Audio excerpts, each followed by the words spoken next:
Today on the Crosshair set, we're joined by a very special guest from the cnet.com.au team, Joseph Chicken Hanlon. You may know him from the OzSpot. Yeah, I've been on the OzSpot a bunch of times, that's true. Yeah.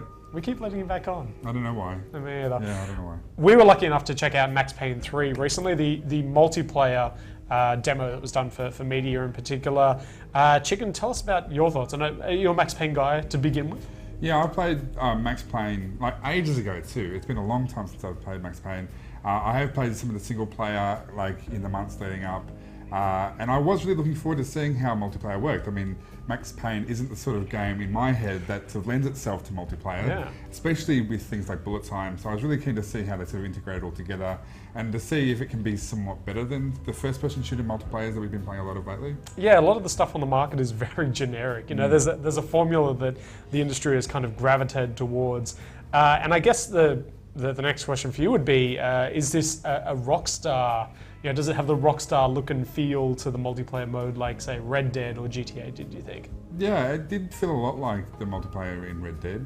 Although slower, did you get the feeling that it felt sort of slower in pace? Red Dead was still quite fast-paced and didn't take too much from the single-player experience into sort of informing how the speed of multiplayer worked, whereas this, I'm guessing it had a lot to do with balance, but this was a slower multiplayer experience than Red Dead or GTA or anything else that I played from Rockstar. And I think it's really important to talk about speed because it's a really crucial aspect of the way that you'll approach the content. Because in your normal loadout, you kind of pick the weapons you want to, the attachments, and you choose the ones that really align with your preferences. Whereas in Max Payne 3, each item that you add to your custom loadout adds weight. So as you add the bigger weapon, the longer range, the one-hit death, it also comes with a weight penalty that reduces your movement in the field. How did you find that?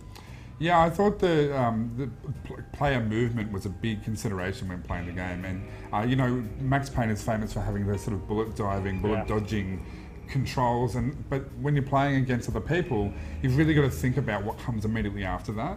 So while you might be diving through the air in slow motion and you might have an advantage over someone, as soon as you hit the ground, you have maybe, it's in like 2 seconds maybe of like pulling yourself up off the ground that you have to think about, because while you're doing that, you're a sitting duck. Or alternatively, you can just kind of roll around. Yeah, you do like sort of that 360 sort of shooting thing, which actually gives you a bit of an advantage if people aren't expecting you to do it. Yeah. But as soon as you decide to stand up, sitting duck. Yeah, you're in trouble, And I actually found a few times there'd be somebody that I'd almost take out in that bullet time mode. They'd hit the deck and I'd have to go over and finish them off while they were kind of writhing in agony. Yeah, that's right. It's pulling themselves together.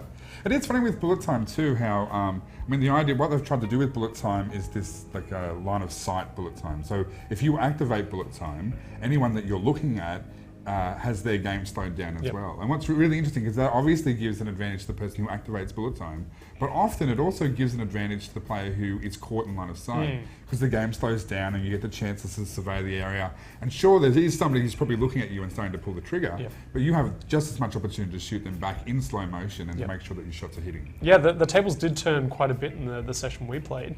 Let's talk a little bit about the modes in the game. They're hanging their hat on a couple of them.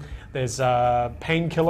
Yeah, Painkiller. P-A-Y-N-E killer rather than... Very clever. Yes. Which is sort of like Man with the Golden Gun from GoldenEye. It's the idea that one player, in this particular scenario, the two players become the target of everybody else playing. They have more armor. Yep. They kind of have crappy weapons. Did you notice, Max Payne gets like 2 Uzis or something, which is they're high rate of fire. Spray bullets everywhere. Like it's really hard to sort of focus your fire in the same way as when you're playing one of the offensive characters trying to kill them, you get sort of better guns. I thought there actually is quite a lot more to talk about here. Like Call of Duty, there's a whole perk system built into it, a whole idea that you're sort of earning a currency through gameplay and buying extra weapons and perks, which they call bursts in Max Payne. Yeah, it's a lot deeper than it seems on the surface. Now, some of the cool ones we saw, I think it's called Paranoia. There's one where you can get your enemy's team to appear, their friendlies will appear as enemies to them. Yeah. So and I think at the early stages it's more of an inconvenience because you've got a greater number of enemies turning up on the mini-map, but as you progress through ranks, they actually turn off friendly fire. Right. So you can potentially be attacking your own team because it's happening. Some of the other ones were a unlimited amount of ammo for your team when activated, so they're not entirely for you. There are ones that are a little more team focused as well. So there is, as you said, a lot still to come with Max Payne 3, and I don't doubt that there are more secrets lurking in the wings that they'll reveal as we get closer to launch. Final thoughts, Chicken? Enjoyed playing it? Yes and no. I'm really much more looking forward to the single player aspect of Max Payne 3. I thought the speed of the game was a bit slow for my liking. But that said, when I'm playing the single player campaign, chances are I'll probably turn on multiplayer and have a crack. I wasn't sure it was a game that needed multiplayer, but at the same time I had a lot of fun doing it. Yeah. So you can check out Max Payne 3 on the Xbox 360 and the PlayStation 3 in mid to late May, with the PC version coming a couple of weeks later.